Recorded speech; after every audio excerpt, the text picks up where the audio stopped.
Babar, the young king of the elephants, and his wife, Queen Celeste, went away for their honeymoon in a yellow balloon. "Goodbye! Come back quickly!" shouted the elephants, as they watched the balloon floating away. Babar's little cousin, Arthur, went on waving his cap till they were out of sight. Old Cornelius, who was chief of the elephants when the king was away, thought anxiously, "Oh, I hope they won't have an accident."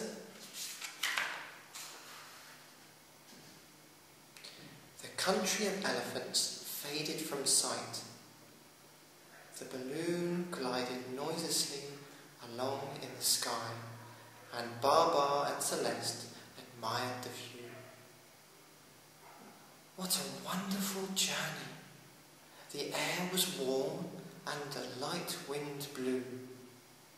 And there was the sea, the great blue sea.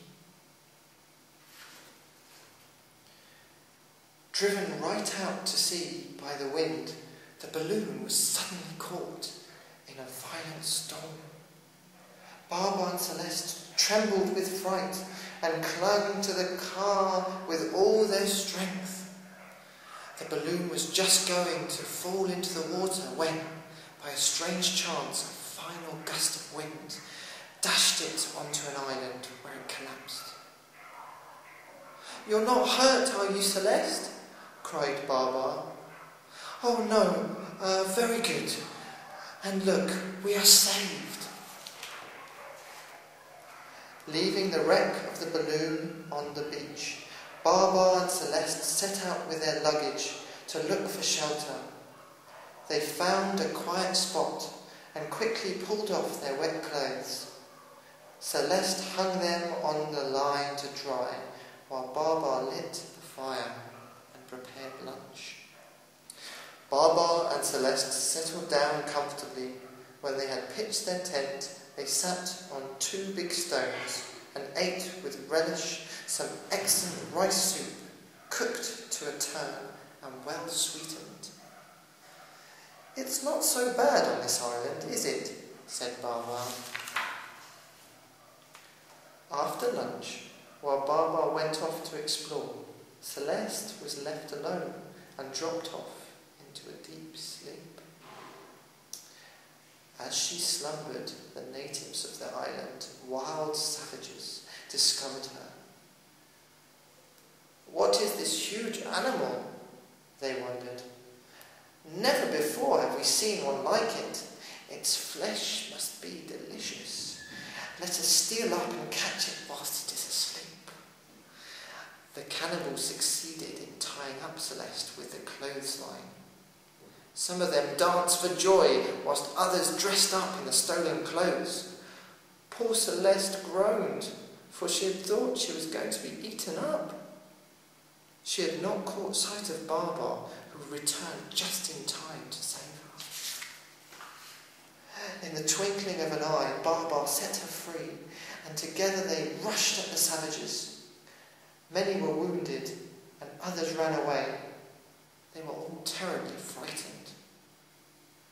The bravest of them fought on, thinking to themselves, "How terribly strong these huge animals are, and what thick skins they have." When the savages had been driven away, Babar and Celeste rested on the cliffs.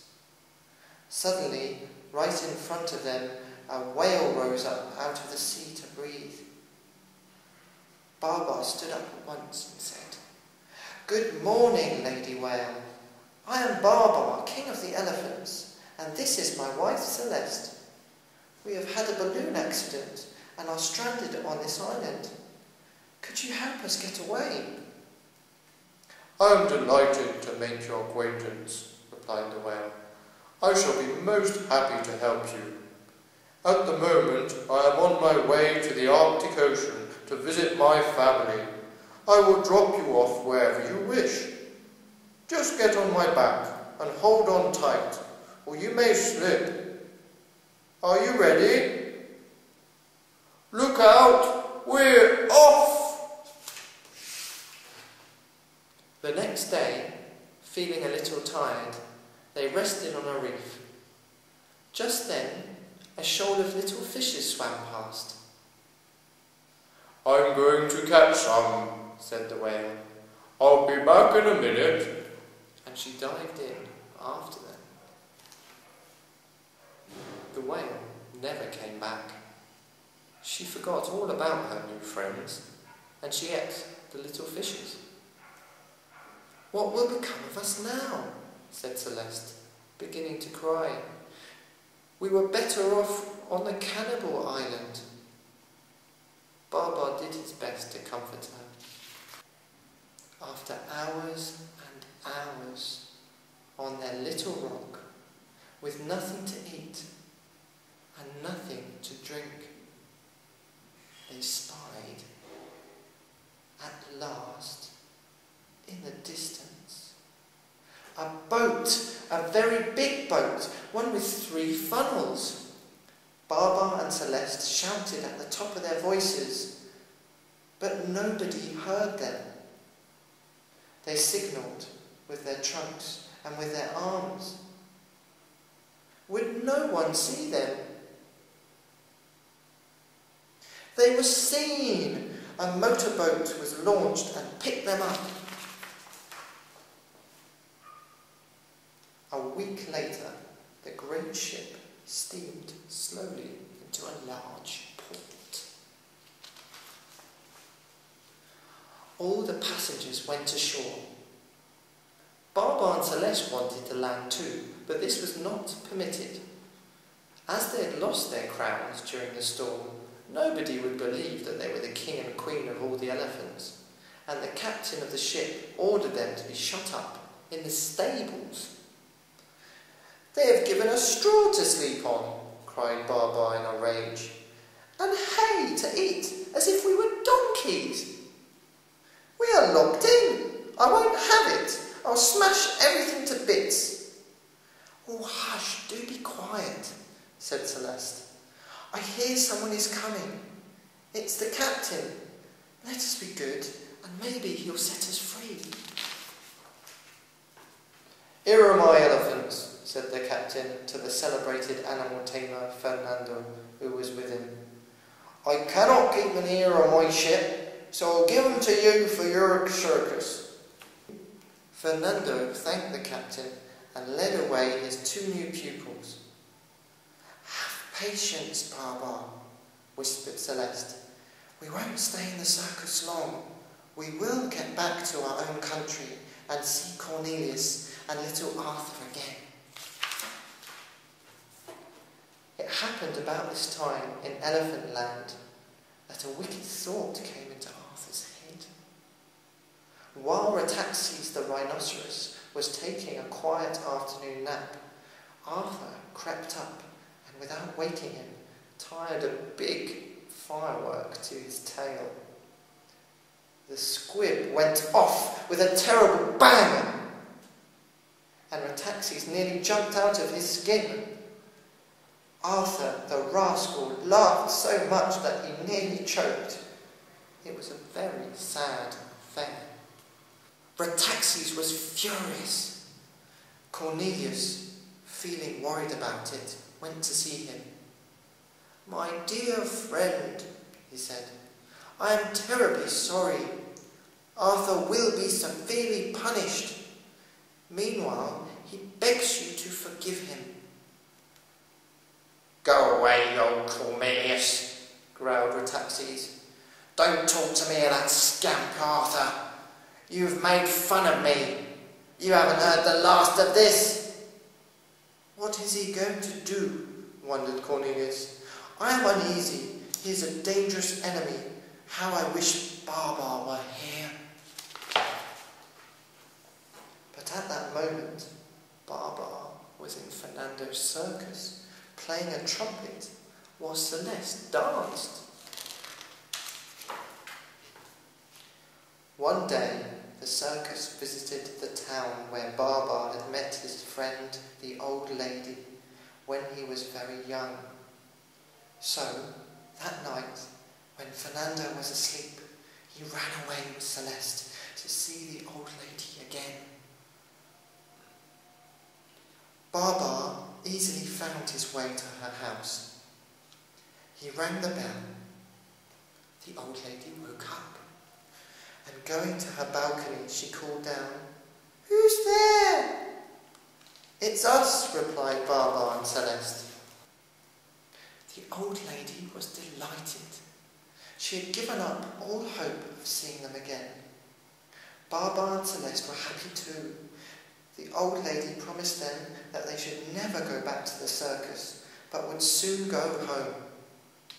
The old lady gave Celeste a nightdress and Babar a pair of pyjamas. They both slept soundly, and when they awoke in the morning, they had breakfast in bed, for they were still tired after all their adventures. At the circus, the escape of Babar and Celeste was soon discovered. "Stop, a thief! Someone has stolen my elephants!" cried Fernando in despair. "Little ones! Oh, little ones! Where are you hiding?" cried the clowns, searching for them everywhere. But Babar and Celeste were not to be caught again. They went off to the station with the old lady in her car. They needed a few days' rest before returning to the land of the elephants. So all three went to the mountains for a change of air and some skiing.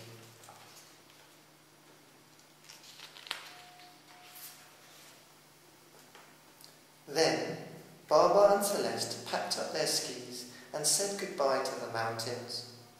They engaged an aeroplane to take them home. The old lady went with them. Babar had invited her. He wanted to show her his wonderful country and the great forest where the birds sing all day. They arrived safely and the aeroplane flew off again. Babar and Celeste looked around them, amazed. Where were Cornelius, Arthur, and the elephants? Only a few stumps of the trees were to be seen. Was this all that remained of the great forest? Not a flower, not a bird. As they looked at their desolate country, Babar and Celeste were so sad that they wept. The old lady understood their sorrow. "Whatever has happened?" cried Babar when at last he found his elephants.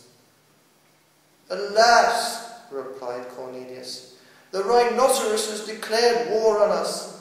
They came with rataxes who wanted to capture Arthur and make mincemeat out of him. We fought bravely, but the rhinoceroses defeated us. We don't know how to drive them off." "What sad news," said Babar, "but don't let us lose heart. Real war is dangerous." Many of the elephants had been wounded. Celeste and the old lady nursed them with care. The old lady was a skillful nurse, for she had been trained. Meanwhile, Babar set off with Cornelius to join the army of the elephants. The rhinoceroses were approaching, and a big battle was about to begin. In the camp of the rhinoceroses, the soldiers were awaiting orders, thinking, "Once more we're going to beat the elephants. Then the war will be over, and we shall be able to go home." The cruel old rataxes chuckled as he said to his friend, General Pamir, "Ha ha ha ha! We'll soon pull the ears of that young King Babar and finish that rascal Arthur." In the elephants' camp, they had all plucked up courage again. Babar had a bright idea. He disguised his biggest soldiers by painting their tails red and adding on either side an enormous and terrible eye. Arthur was busy making wigs, working away as hard as he could to make up for his naughtiness. On the day of battle, in the nick of time, the disguised elephants popped up from their ambush. Babar's plan was a complete success. The rhinoceroses thought that they were being faced by monsters. Panic-stricken, they turned and fled in confusion. King Babar was a great general.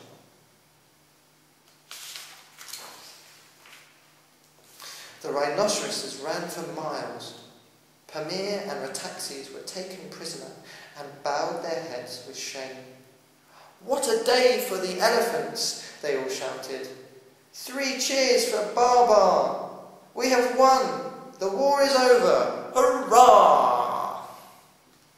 The next day, in the presence of the elephants, Babar and Celeste, arrayed in their royal robes and their new crowns, rewarded the old lady, who had been so kind to them and to their wounded. They made her a present of singing birds and a dear little monkey. After the celebrations, Babar and Celeste and the old lady had a long talk. "And now," said the old lady, "what are we going to do?" "I'm going to be a good king," said Babar. "And if you will stay with us, you can help me to make my elephants happy." The end.